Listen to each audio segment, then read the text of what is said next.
Mi novia me hizo esperar 2 horas en un restaurante caro para mi propia cena de cumpleaños. Finalmente llegó con otro hombre, lo besó delante de mí y dijo en voz alta, ¿ves?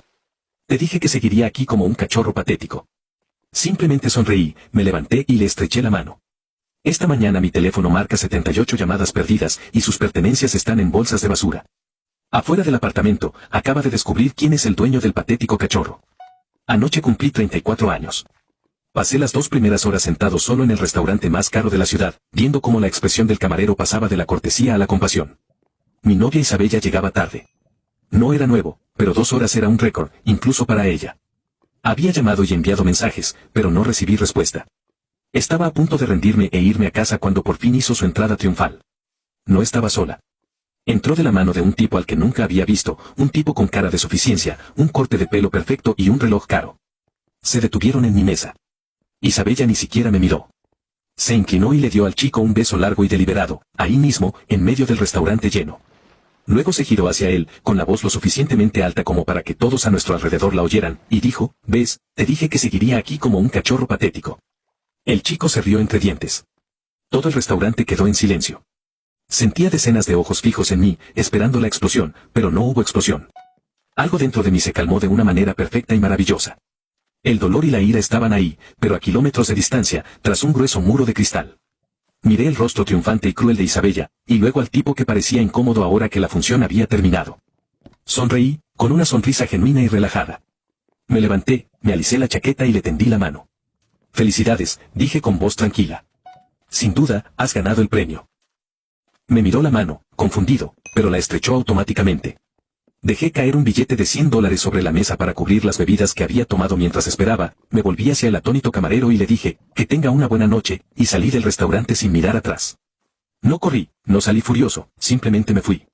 El aire fresco de la noche era increíble. Era el primer aliento de una vida nueva y mejor. El patético cachorro acababa de soltarse de la correa y estaba a punto de irse a casa y quemar toda la caseta. La historia de Isabella es un clásico, supongo. Nos conocimos hace 2 años, y durante el primer año, fue perfecta. Era divertida, cariñosa y parecía admirar mi ética de trabajo. Soy reservado con mis finanzas. Aprendí hace mucho tiempo que presumir de dinero solo atrae la atención equivocada. Vivo en un bonito ático, pero el edificio en sí es discreto. Conduzco un coche fiable, pero no ostentoso. Me visto bien, pero no uso marcas de diseñador. Isabella sabía que me iba bien, pero no tenía ni idea de la magnitud real. Ella simplemente asumió que tenía un buen trabajo con un buen sueldo. Nunca la corregí. Quería que estuviera conmigo por mí, no por lo que yo podía aportar. Sin embargo, durante el último año, su verdadera naturaleza empezó a revelarse. Empezó a sentirse con derecho a todo. Se quejaba de que mi coche no era un Mercedes, de que no hacíamos suficientes viajes espontáneos a Europa.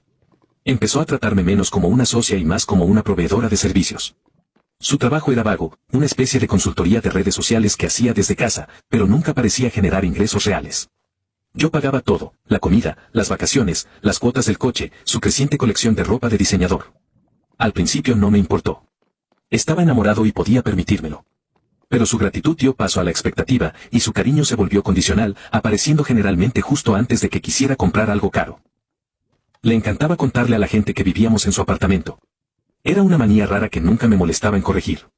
Ah, tienes que venir a mi casa, les decía a sus amigas. Ella eligió la mayoría de los muebles y yo la dejé. Quería que se sintiera como en casa. No tenía ni idea de que se estaba construyendo una narrativa mental de que era la dueña de un dominio que no le pertenecía en absoluto. El comentario del cachorro patético no era solo un insulto. Era un reflejo de cómo me veía, leal, obediente y eternamente esperándola, sin importar lo mal que me tratara. No tenía ni idea de que el cachorro no solo vivía en el ático. Era dueño de todo el edificio. Compré todo el bloque de apartamentos hace 4 años como inversión a través de un holding. Fue una decisión financiera inteligente que dio buenos resultados. Isabella sabía que tenía algunas inversiones, pero creía que solo eran acciones y bonos. Nunca se molestó en preguntarme los detalles. Le interesaba más gastar dinero que ganarlo. Mi casero, una empresa administradora que gestionaba las operaciones diarias del edificio, estaba en mi nómina. Al llegar a casa del restaurante, lo primero que hice fue ir a la habitación de invitados. Era su armario, en realidad. Estantes y estantes de ropa, zapatos y bolsos que valían más que mi coche. No me molesté en comprar maletas. Fui al trastero y saqué una caja de bolsas de basura negras resistentes. Empecé a sacar todo de las perchas y a meterlo en las bolsas, vestidos, abrigos, vaqueros, todo. Metí sus zapateros en más bolsas. Su maquillaje, su joyero, su portátil, todo fue a parar a las bolsas. Fui metódica, eficiente y no sentí absolutamente nada. Fue solo un trabajo de limpieza. Me llevó más de una hora. Cuando terminé, había 12 bolsas de basura grandes llenas de su vida. Los saqué del apartamento uno a uno, los dejé en el pasillo y corrieron hacia mi puerta. Luego llamé a un cerrajero disponible las 24 horas. Mientras lo esperaba, revisé el apartamento y recogí todo lo que le pertenecía. Fotos, baratijas, libros. Todo fue a parar a una bolsa más pequeña, que coloqué cuidadosamente encima de las demás. El cerrajero llegó alrededor de la medianoche. Era un tipo con aspecto cansado que probablemente había vivido bastantes problemas domésticos. Cambió las cerraduras de mi puerta principal y de la entrada de servicio con rapidez y profesionalidad. Le pagué en efectivo y se fue. El apartamento por fin, oficialmente, volvía a ser mío. Me serví un whisky y me senté en el sofá, observando el espacio ahora vacío. Todo estaba en silencio. El teléfono empezó a sonar casi de inmediato. Era Isabella. Dejé que saltara el buzón de voz. Unos minutos después, me llegó un mensaje. ¿A dónde fuiste? No tenía gracia. Lo borré sin responder. Luego otra llamada, esta vez del chico nuevo. No reconocí el número, pero lo supuse. Lo ignoré. Puse el teléfono en silencio, encendí la televisión y disfruté de la obra. Las llamadas y los mensajes no dejaban de llegar. Una frenética tormenta digital a la que ahora era inmune. Me desperté a la mañana siguiente sintiéndome mejor que en años. Miré mi teléfono por curiosidad. 78 llamadas perdidas. Una mezcla de Isabella, la nueva, cuyo nombre ahora sabía que era Julian, gracias a sus mensajes de voz a gritos, y un par de sus amigos. Los mensajes de voz fueron una locura. Los primeros estaban enojados y confundidos. Entonces entraron en pánico al darse cuenta de que no respondía. Los últimos gritos de la madrugada fueron una mezcla de disculpas sollozantes y amenazas furiosas. Era la banda sonora de una narcisista que se daba cuenta de que había perdido el control. El verdadero espectáculo empezó alrededor de las 9 de la mañana. Estaba en mi oficina en casa cuando oí un alboroto en el pasillo a través de la señal de mi cámara de seguridad. Eran Isabella y Julian, de pie frente a mi puerta, mirando la pila de bolsas de basura. El rostro de Isabella era una máscara de pura rabia. Empezó a patear las bolsas, gritando que su ropa cara se había arruinado. Julian se quedó allí parado, con aspecto profundamente incómodo. Él era un elemento de utilería en su drama, y la obra no iba según el guión. Empezó a golpear mi puerta, gritando mi nombre. La dejé actuar unos minutos, disfrutando de la función. Entonces abrí la puerta, apenas una rendija. Se detuvo, sorprendida. ¿Qué es esto?, gritó, señalando las bolsas. ¿Qué te pasa?, dije con calma. Pensé que los necesitarías. Tiraste mis cosas como si fueran basura, gritó. Y mi te no funciona. ¿Me vas a dejar entrar a mi apartamento ahora mismo? Dejé que una pequeña sonrisa se dibujara en mis labios. Creo que estás confundido, dije. Este no es tu apartamento. La expresión de su rostro era inestimable. Pura confusión, incomprensión. ¿De qué hablas? Claro que sí, mi nombre está en el contrato. No, no está, dije. Nunca has visto un contrato de arrendamiento. Nunca has firmado uno, y mucho menos has pagado un céntimo de alquiler. Empezó a palidecer al sentir una horrible sospecha. Este es mi apartamento, continué con voz suave pero firme. De hecho, es mi edificio. Es mío, todo mío. El patético cachorrito que tanto te divertía anoche es tu casero. O lo era. Su contrato de arrendamiento, que siempre fue informal, ha terminado. Tiene 10 minutos para sacar la basura de mi pasillo antes de que le diga a seguridad que lo haga por usted. Ella me miró boquiabierta. Julián parecía haber visto un fantasma. Retrocedió un paso, como si quisiera distanciarse del desastre que se desarrollaba ante él. Isabella por fin recuperó la voz. Mientes, susurró. Metí la mano en el apartamento y cogí una carpeta de la mesa del recibidor. Saqué una copia de la escritura de compraventa con mi nombre y el de mi sociedad holding claramente visibles. La levanté para que la viera. El silencio era hermoso.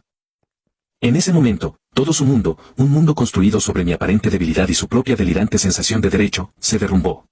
No era la mujer poderosa que tenía a su novio bajo su control.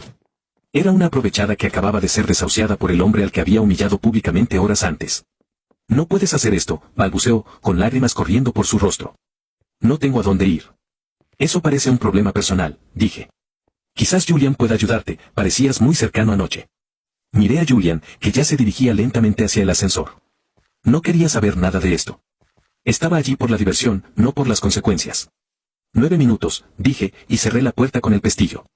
Vi por mi cámara de seguridad cómo se desplomaba sollozando sobre las bolsas de basura. Julián dudó un momento, luego murmuró algo y prácticamente corrió hacia el ascensor. Él se había ido, ella estaba sola con su basura. La campaña de desprestigio era lo siguiente, por supuesto. Después de un par de horas, debió de recomponerse con sus cosas, porque el pasillo estaba vacío. Pero mi teléfono empezó a vibrar con mensajes de amigos en común. ¿Qué pasó, tío? Isabella dice que la echaste sin motivo. Había inventado historias sobre mi brote psicótico y sobre cómo la había echado a la calle después de que intentara terminar la relación con delicadeza. Convenientemente, omitió lo de que llegó a mi cena de cumpleaños con otro hombre y me llamó cachorrita patética. No me metí en una guerra de palabras. Acabo de enviar una respuesta concisa a unos cuantos asistentes. Para mi cumpleaños, Isabella trajo a un hombre al restaurante, lo besó delante de mí y le dijo a todo el público que era un cachorro patético por esperarla. Terminé la relación. El apartamento en el que vivía gratis en el edificio que poseo ya no está disponible para ella. Fin de la historia. Los hechos eran innegables. Un par de amigos nuestros incluso habían estado en el restaurante y presenciaron todo. Su relato se derrumbó casi al instante. Los amigos que me habían escrito preocupados respondieron rápidamente con disculpas y conmocionados. No tenía ni idea, escribió uno. Está loca, y luego vinieron los ataques financieros. Al día siguiente, recibí una alerta de fraude de mi compañía de tarjeta de crédito. Habían rechazado un cargo de más de 5,000 pesos en una tienda de bolsos de diseñador. Era de la tarjeta adicional que Isabella tenía en mi cuenta. Una tarjeta que había olvidado por completo. Llamé a la compañía, denuncié el robo de la tarjeta y la cancelé de inmediato. Había pasado del desalojo a una juerga de compras por venganza, suponiendo que su viaje gratis seguía vigente. El rechazo de la transacción debió de ser otra grata sorpresa para ella. Su familia intervino unos días después. Su madre, una mujer que siempre me había tratado con cierto desdén cortés, me llamó a gritos. Me llamó monstruo. Un hombre cruel y vengativo que había echado a su inocente hija a la calle. La dejé despotricar unos minutos y luego la interrumpí con calma. Señora, su hija me humilló públicamente en mi cumpleaños con otro hombre. Ella vivía en mi propiedad gratis, y ese privilegio le fue revocado. Si tiene alguna otra pregunta, puede contactar a mi abogado. Le di el nombre y el número de mi abogado y colgué. El último acto de desesperación llegó una semana después. Recibí un correo electrónico de Julián, el chico del restaurante. Era una disculpa sorprendentemente sincera. Dijo que Isabella le había dicho que yo era un excontrolador y abusivo emocionalmente, y que le daba miedo romper conmigo. Había orquestado lo del restaurante para liberarse públicamente. Dijo que después de ver la verdad en el apartamento, se dio cuenta de que lo habían usado como peón en su perverso juego. Me dijo que lo había estado llamando sin parar, rogándole dinero y un lugar donde quedarse. Había bloqueado su número. Terminó el correo diciendo, te salvaste, amigo. No respondí, pero agradecí la confirmación. Me enteré por los rumores de lo que le pasó después. Sin hogar ni fuente de ingresos, tuvo que volver a casa de sus padres. Sus amigos, hartos de su drama y sus constantes peticiones de dinero, empezaron a distanciarse. Había construido toda su identidad en torno a un estilo de vida que no ganaba ni podía mantener sola.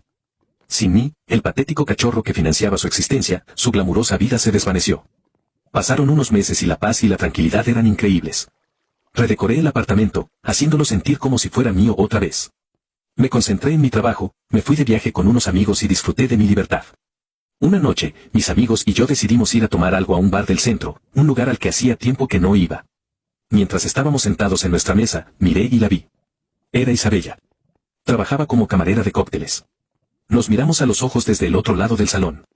La mirada arrogante y triunfante que había mostrado en el restaurante había desaparecido, reemplazada por algo que nunca antes había visto en su rostro. ¡Qué pena! Apartó la mirada rápidamente y desapareció en la cocina. No sentí una oleada de victoria. Sentí una silenciosa sensación de cierre. Había intentado humillarme para hacerme sentir pequeña y patética, pero al final, sus propias acciones la habían llevado justo donde merecía estar. Tenía que trabajar para ganarse la vida, sirviendo a la gente en un lugar donde una vez se creyó una reina.